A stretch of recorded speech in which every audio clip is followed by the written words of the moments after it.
Voilà, mes amis, on va continuer notre cours que l'on a commencé. On a fait juste un cours pour l'instant sur un Mahamar de Chassidut du Rabbi, qui est, comme je l'ai expliqué dans le premier cours, un Mahamar, c'est-à-dire un enseignement d'une profondeur inouïe qui contient, si j'ose dire, presque tous les secrets de la Torah.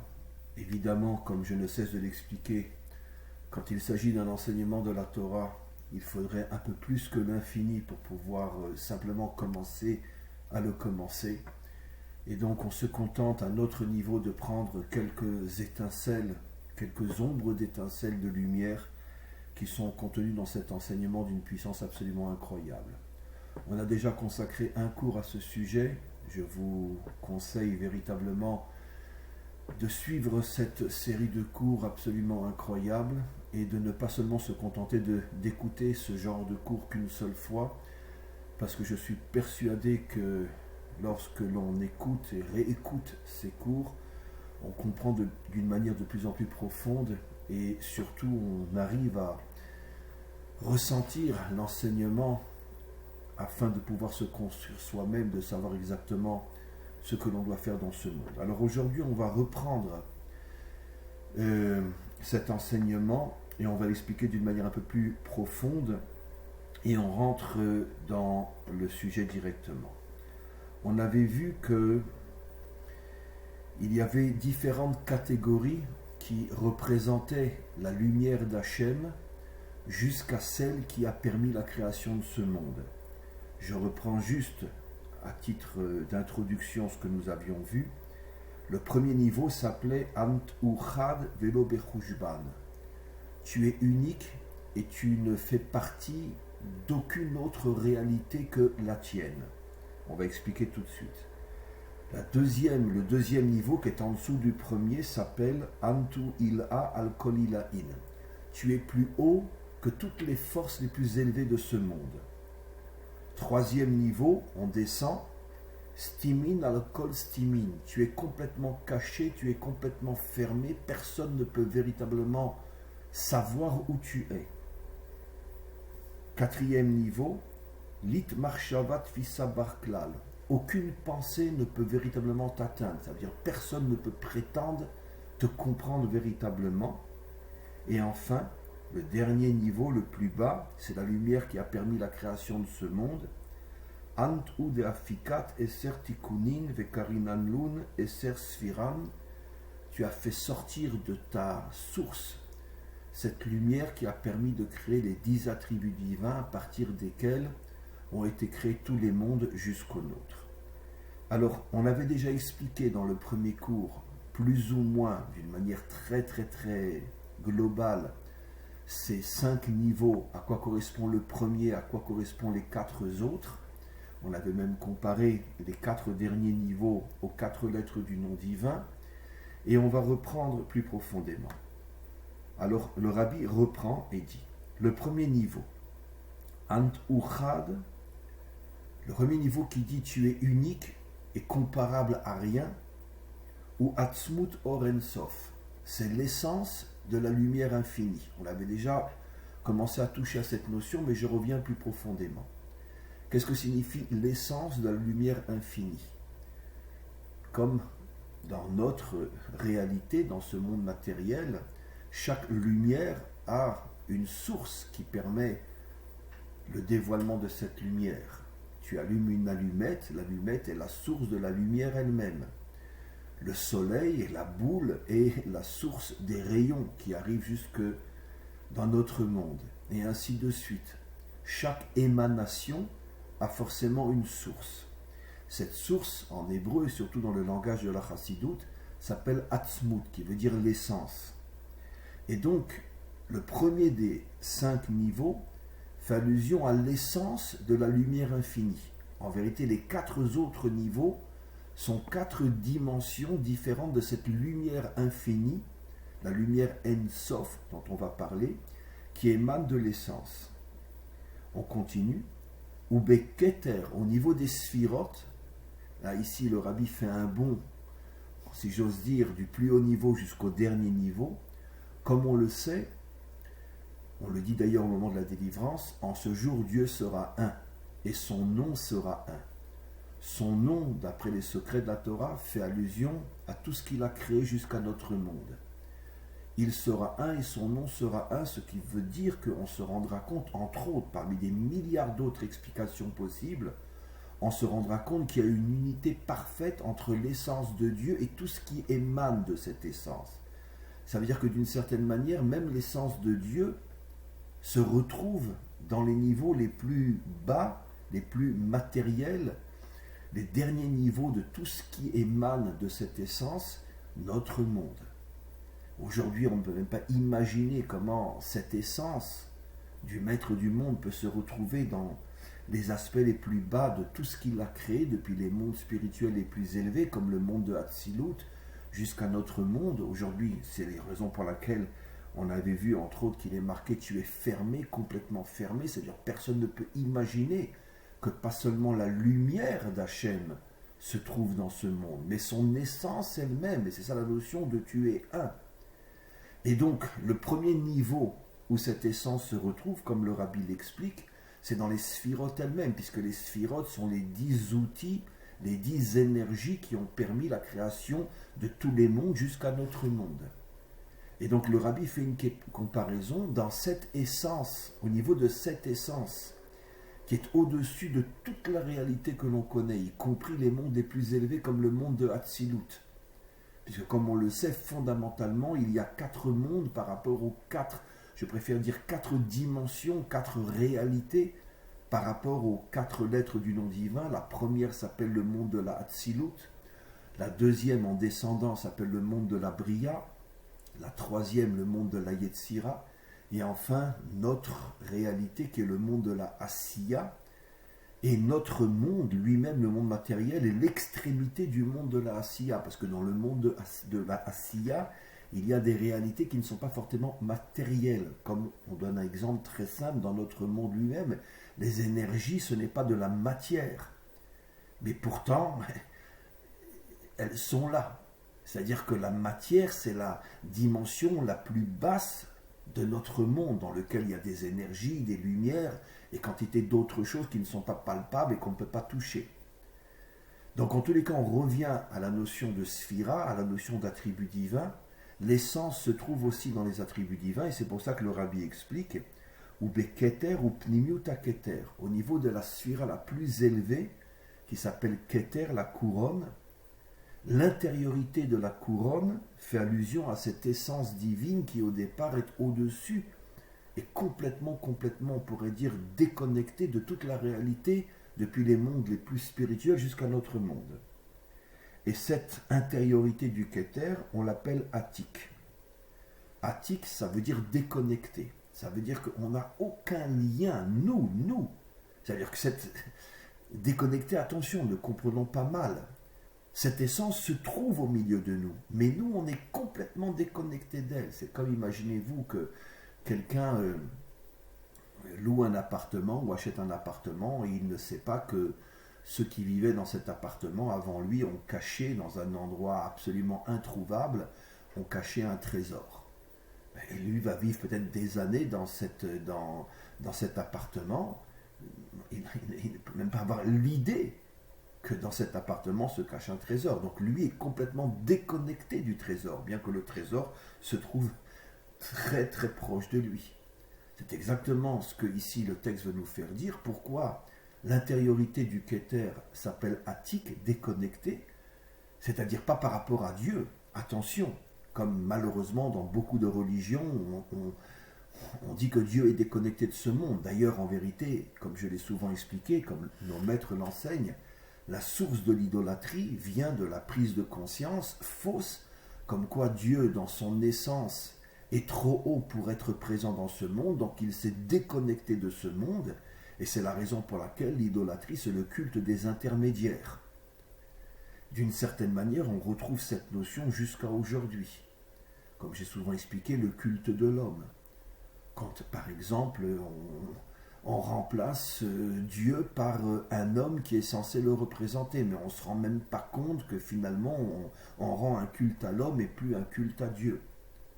Et ce phénomène existe partout, y compris chez nous aussi, où finalement le tzaddik, le rabbi, devient finalement mon Dieu. Et dans le monde chrétien, on a le Fils de Dieu. Et donc, c'est un phénomène où on ne ressent pas de lien avec Dieu lui-même, donc on cherche des intermédiaires. Et l'idolâtrie se trouve partout aujourd'hui, y compris dans le judaïsme. Partout, partout, partout. Parce que l'homme a besoin de voir, ressentir quelque chose. Donc encore une fois, quand on appelle l'essence de Dieu ou l'essence de l'attribut le plus élevé qui est le Keter, quand on l'appelle Atik, c'est Atik par rapport à nous, mais lui est présent. Mais nous n'avons pas les moyens de ressentir cette présence. On va expliquer bien sûr. Ve'al bechinazu, et c'est pour ça qu'il est dit sur ce niveau-là, comme on l'a vu dans le précédent cours et au début de ce cours, Velo bechushban, il ne rentre dans aucune catégorie. Parce que tout ce que l'homme peut voir, comprendre, deviner, ressentir, essayer d'atteindre par le biais de son cerveau, de son intelligence, même une intelligence, on pourrait dire, spirituelle, malgré tout, il ne pourra pas, pour l'instant, en tous les cas, atteindre l'essence. Donc elle est au-dessus de toutes les catégories qui appartiennent à la dimension humaine. Et cette essence elle-même est complètement dans une autre dimension inaccessible par rapport aux 4 autres niveaux qu'on a déjà cités. Parce que les 4 niveaux qu'on a cités après n'ont aucune comparaison possible. Donc il y a 5 niveaux, mais en vérité c'est le premier niveau et les 4 autres, et les 4 autres n'ont aucun lien avec le premier niveau. Donnons un exemple simple que j'ai déjà donné, comme le rayon de soleil n'a aucun lien avec le soleil lui-même. Le rayon de soleil arrive sur Terre, il peut arriver jusqu'à 50, 60 degrés, tandis que le soleil lui-même, c'est des millions de degrés. Donc il n'y a aucun lien. Velachen, et pour cette raison, Eno Nirshav Imahem. C'est pour ça qu'on ne compte pas ce premier niveau avec les 4 autres. On continue encore un petit peu. Après, le niveau qui vient juste en dessous de l'intériorité du Keter s'appelle Antu Ila al Kol Ilahin. Tu es plus élevé que tout ce qui est le plus élevé dans tout ce que tu as créé. Tu es toi-même encore au-dessus de tout ce qui est le plus haut dans tous les mondes que tu as créés. Ça fait allusion à Chitzoniut Keter. Ça fait allusion à l'extériorité du Keter. Comme on le sait, je l'ai expliqué dans le premier cours, tout dans ce monde contient une extériorité et une intériorité. L'homme, mon corps est mon extériorité, puisqu'on peut le voir, on peut le toucher. Mon âme est l'intériorité, et ainsi de suite, même dans la matière et l'énergie qui est dans la matière, l'atome et l'énergie qui est dans l'atome. On continue encore un petit peu. Le 3e niveau maintenant s'appelle Stima Alkol Stimim. Tu es complètement fermé et plus fermé que tout ce qui est fermé. Ça fait allusion à quoi? Chochma de Harir. Ça fait allusion à la sagesse, c'est des mots en français, c'est pas vraiment des bons mots, mais l'intelligence qui est complètement cachée à l'intérieur de l'extériorité du Keter qui s'appelle Harir. J'ai oublié de le citer. L'intériorité du Keter s'appelle Atik, qui est l'essence, et l'extériorité du Keter qui est ce que on explique comme étant plus élevé que tout ce qui est élevé. Cette extériorité s'appelle Harir, et dans cette extériorité se cache une sagesse qui est complètement fermée. Après le 4e niveau, Lit Marshavat Fissa Barklal. Aucune intelligence humaine ne peut atteindre cette sagesse qui est cachée à l'intérieur de l'extériorité du Keter. Et enfin, le dernier niveau, qui sont les énergies créatrices, Ant Udeafikat et Sertikunim, c'est de toi que sont sorties les 10 forces qui font allusion aux 10 forces qui ont permis la création des mondes. Voilà. On va s'arrêter là pour le texte et on va commencer à expliquer. Alors, à quoi fait allusion le Keter? Encore une fois, j'explique bien, d'accord, avec toute, on pourrait dire, la nécessité de le faire et l'obligation de le faire. Quand un maître enseigne la Torah, il a l'obligation de dire constamment qu'il n'explique que l'ombre de l'ombre de l'ombre de l'ombre de l'ombre de l'ombre de l'ombre de l'ombre de l'ombre des milliards de fois l'ombre de l'ombre de l'ombre. Aucun homme sur terre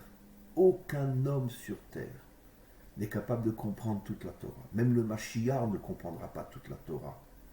Et même Moshe Rabbeinu, comme le dit le Zohar explicitement, n'a pas pu intégrer et comprendre toute la Torah. C'est absolument impossible parce que la Torah, c'est la sagesse de Dieu.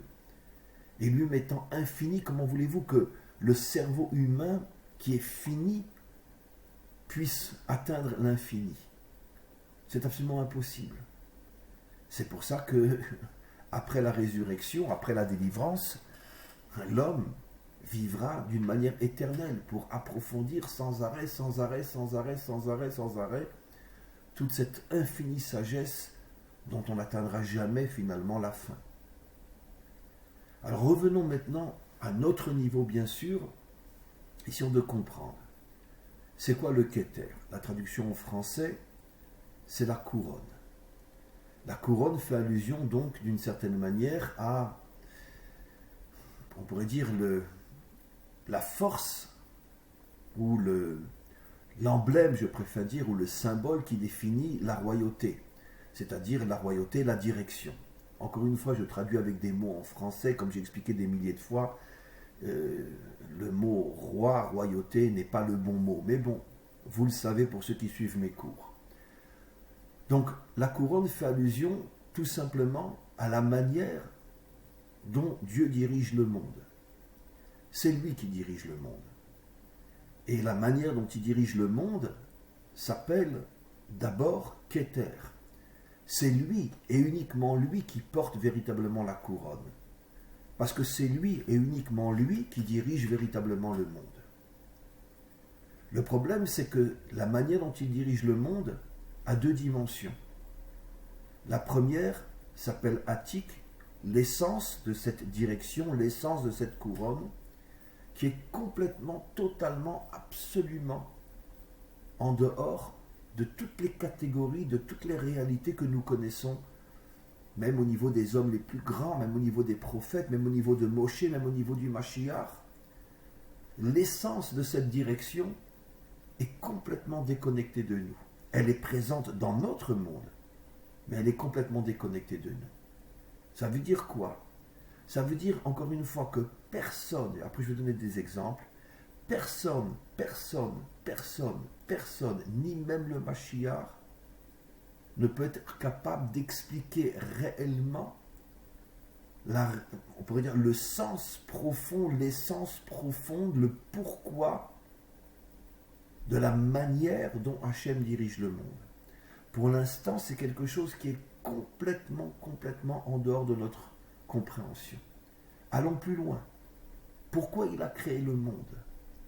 Alors évidemment, on a des réponses qui malheureusement sont souvent enseignées sans cette humilité de la part de celui qui enseigne ces choses-là, de dire, écoutez, ne croyez surtout pas que j'ai donné l'explication, c'est l'ombre de l'ombre de l'ombre, c'est une explication perdue au milieu de l'infini que nous n'attendrons jamais. Une des explications est que Dieu a créé le monde parce qu'il voulait justement créer l'homme et lui donner le libre arbitre et lui donner la possibilité de choisir entre le bien et le mal, et en choisissant le bien et en surmontant le mal, être capable de grandir et d'être choisi par Dieu. Cette explication n'est pas fausse, mais elle est nulle, complètement nulle par rapport à l'essence véritable, le pourquoi véritable de la création du monde. Ça, on ne peut pas le savoir. Il y a des aspects cachés, inaccessibles. Et l'explication qu'on vient de donner, c'est... Je ne sais même pas, j'ai même pas en français les mots pour expliquer à quel point il n'y a aucune relation entre la raison profonde pour laquelle Dieu a créé le monde et cette explication-là. C'est-à-dire que toutes les explications que l'homme peut donner, même au niveau des maîtres les plus grands, sont complètement déconnectées de la véritable et profonde raison. C'est pour ça que la véritable et profonde raison s'appelle attique, déconnectée de l'homme. Sans doute un jour on arrivera à atteindre cette dimension du véritable pourquoi, mais certainement pas dans notre monde, et certainement pas au début de la délivrance. C'est des étapes qu'on atteindra, on ne peut même pas en parler, tellement c'est loin de nous aujourd'hui, bien que c'est à l'intérieur de nous, comme je l'ai expliqué, car l'essence se trouve au milieu de nous, à l'intérieur de chacun d'entre nous. Mais malgré tout, nous sommes déconnectés, comme l'histoire du trésor dans l'appartement, comme j'ai expliqué. Je continue et après je vais donner un exemple. Après, on a le harir, l'extériorité du Keter. Ça veut dire que le maître du monde, malgré tout, nous permet, pour ceux qui sont méritants, ceux qui sont de véritables croyants, de ressentir et même plus ou moins d'apercevoir que c'est lui qui dirige le monde. Le fait de pouvoir ressentir et apercevoir que c'est lui qui dirige le monde ne nous permet pas encore de comprendre le véritable pourquoi de cette création du monde et de cette direction du monde. Mais on arrive à avoir un certain ressenti, une certaine prise de conscience que c'est lui qui dirige le monde. Ça, c'est l'extériorité de la couronne, l'extériorité du Keter. Je vais donner un exemple concernant le peuple juif. Mais c'est encore une fois un exemple parmi des milliards d'infinis exemples possibles. Mais en tout cas, moi, c'est celui qui me parle le plus. Je vais donner un exemple, encore une fois, même si cet exemple est évident, mais c'est seulement une minorité d'hommes véritablement méritants qui peuvent arriver à prendre conscience de ce que je vais dire. Le fait que le peuple juif a traversé l'histoire jusqu'à aujourd'hui et est revenu sur sa terre, d'après les règles et les lois de la nature, c'était impossible et impensable. La preuve, des empires, comme je l'ai souvent expliqué, des milliards de fois plus puissants que ce que l'était Israël, ont disparu.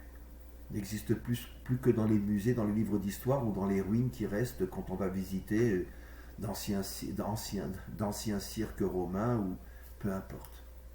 Qu'est-ce qui reste de l'Égypte de Pharaon, à part les pyramides? Qu'est-ce qui reste de la Babylonie de Nabucodonosor? Qu'est-ce qui reste de l'Empire perse? Qu'est-ce qui reste, alors là c'est encore plus fort, de la Grèce, d'Alexandre le Grand et de tous les grands dirigeants de la Grèce antique? La Grèce est l'un des pays les plus pauvres d'Europe aujourd'hui. Qu'est-ce qui reste de la puissance inimaginable de Rome? Qu'est-ce qui reste? Qu'est-ce qui reste? Et combien d'autres empires encore?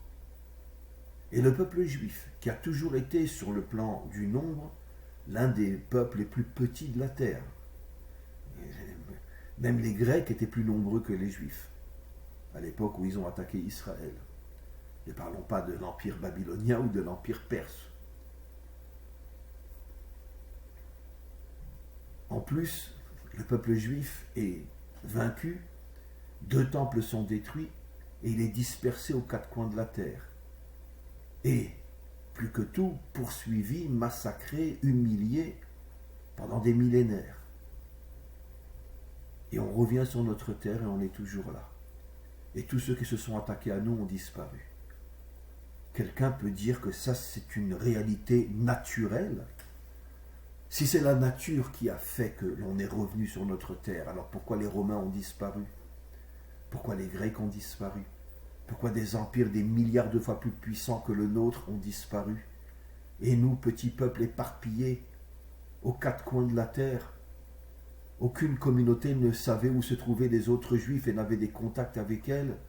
Et on se retrouve aujourd'hui tous sur notre terre, juifs russes, juifs européens, juifs américains, juifs hindous, juifs éthiopiens, juifs yéménites. De tous les pays du monde, on est revenu et on reconstruit une nation. Ça, c'est un phénomène naturel. Je vous pose une question. Les Italiens qui sont arrivés il y a 300 ans en Amérique, ils se considèrent toujours comme Italiens? Les Irlandais qui sont arrivés en Amérique il y a seulement 300 ans, ils se considèrent plus Irlandais que Américains, et ainsi de suite. Pour tous les peuples qui sont arrivés en Amérique, non, ils sont Américains.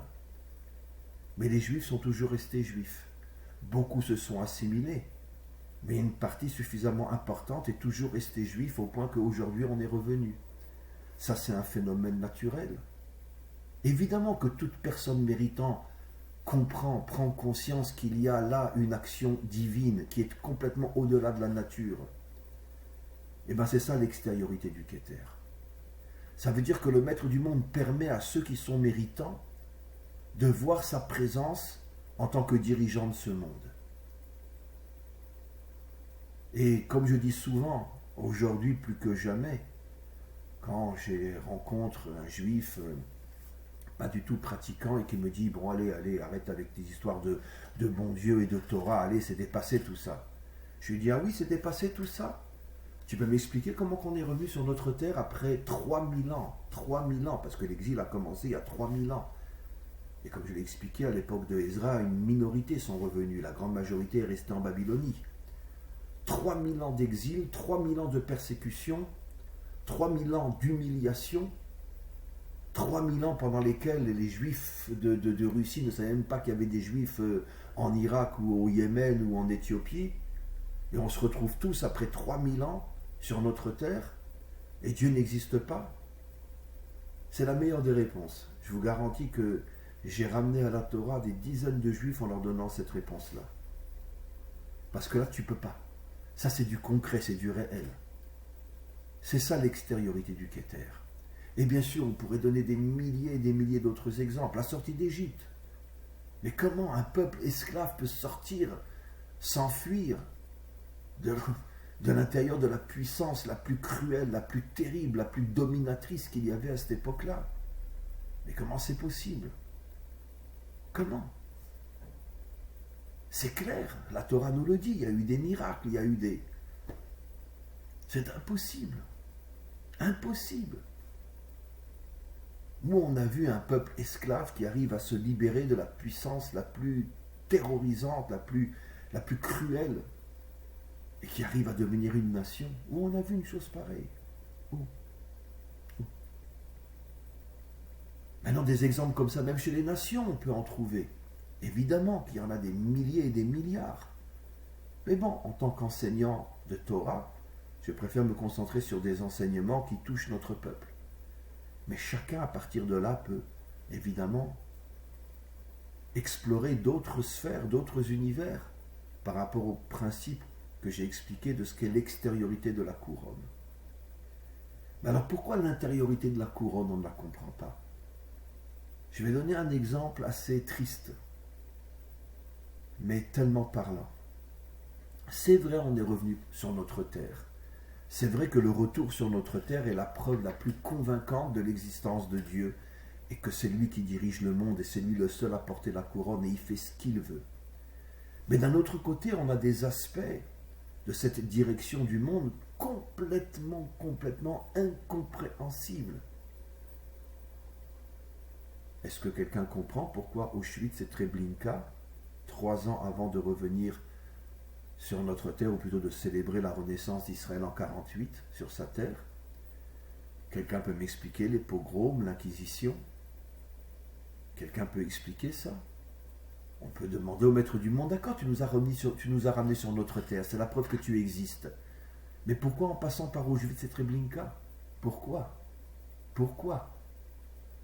Même le rabbi de Lubavitch disait que si Hachem avait demandé au Satan en personne d'être l'auteur de la Shoah, il aurait refusé, il aurait dit c'est pas pour moi. C'est une métaphore, mais ça veut dire quoi? Même la force du mal aurait refusé, il aurait dit non, pas moi, c'est impossible. Pour bien faire comprendre que c'est complètement en dehors de notre... Le rabbi, dans un texte très connu, dit que celui qui ose dire, qui ose essayer de donner des explications à la Shoah, est un bandit. Un bandit.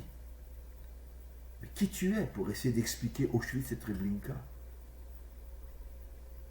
Et quantité d'autres catastrophes qui sont tombées sur nous dans notre histoire.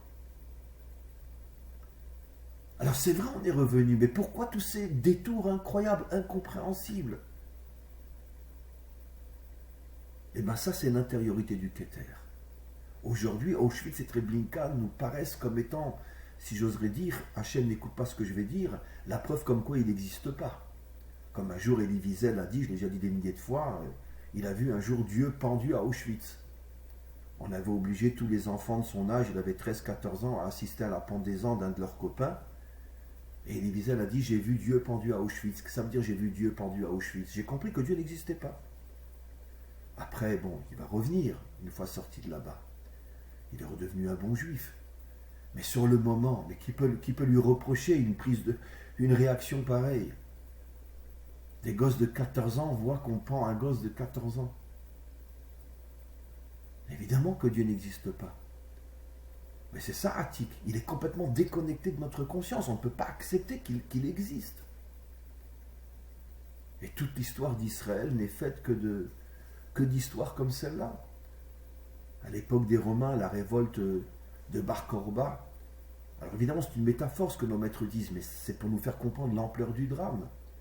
Finalement, Bar Korba n'a pas réussi, et tous ceux qui étaient avec lui, hommes, femmes, enfants, se sont tous fait massacrer, au point que nos maîtres nous disent que pendant 1 an, il y avait des fleuves de sang qui coulaient des collines de Jérusalem jusque dans la Méditerranée.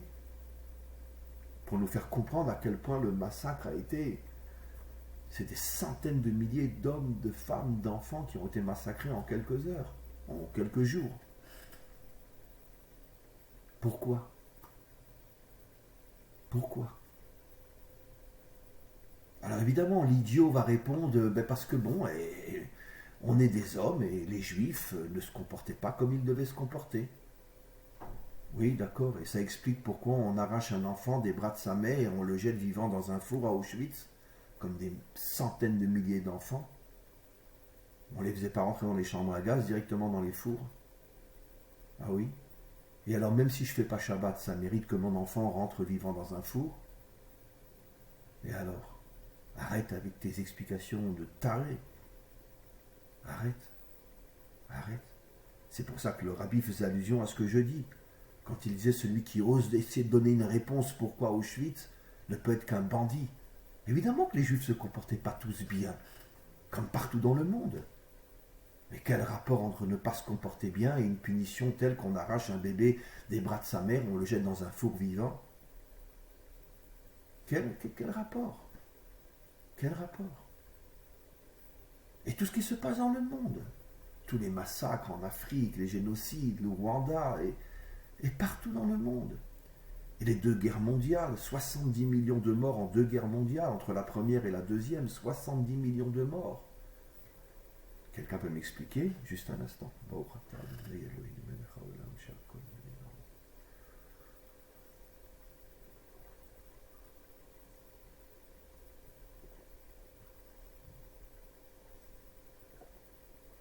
Excusez-moi.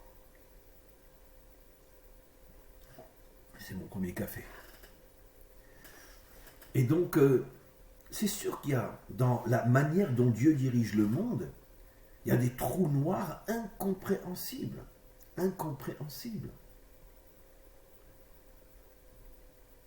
Et personne n'a le droit d'essayer même d'envisager une réponse. Encore une fois, comme le dit le rabbi, si tu essayes d'expliquer tous les trous noirs de l'histoire, tu n'es qu'un sale bandit. Déguisé en religieux ou déguisé en rabbin, peu importe. Mais comment tu oses ouvrir ta bouche? Tu te prends pour le bon Dieu, tu peux expliquer pourquoi il a fait ça?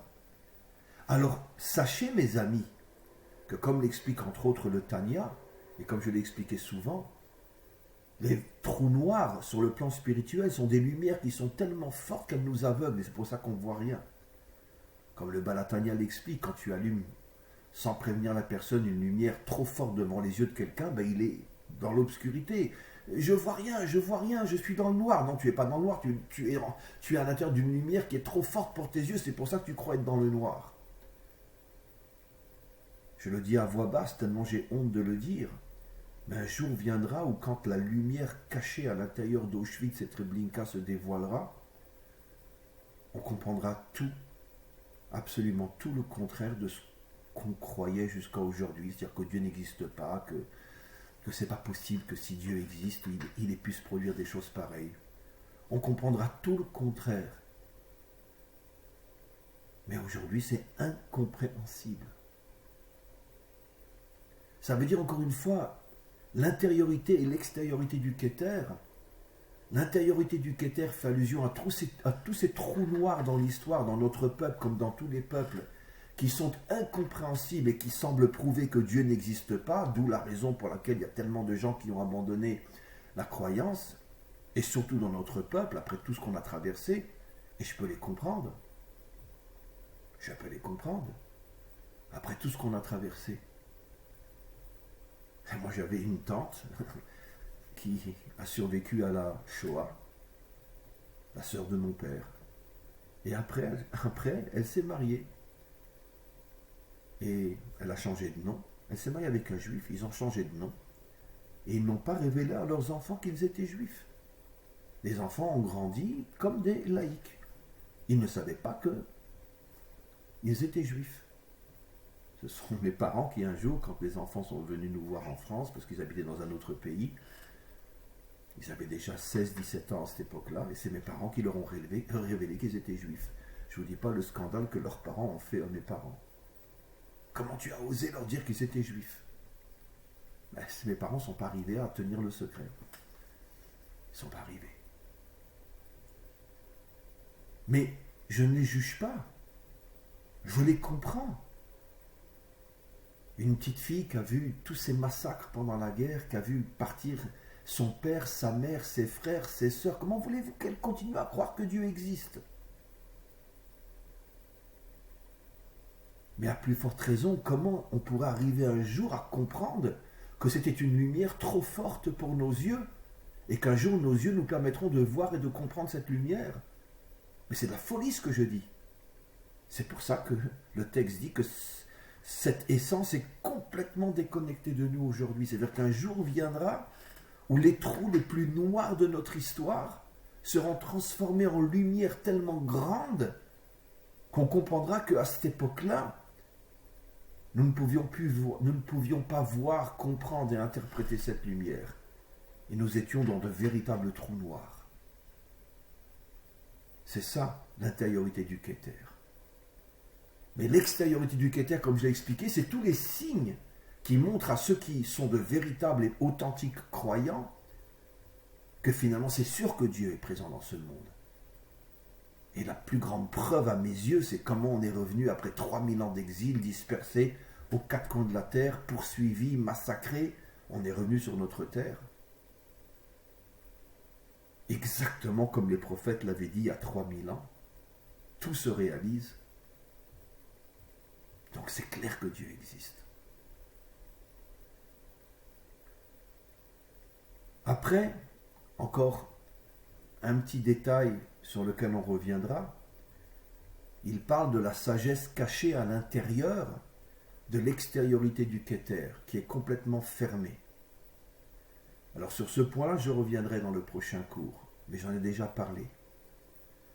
Ça veut dire qu'en vérité, la manière dont Hachem dirige le monde, et évidemment, la manière dont il dirige le monde, c'est pour nous amener à la délivrance finale.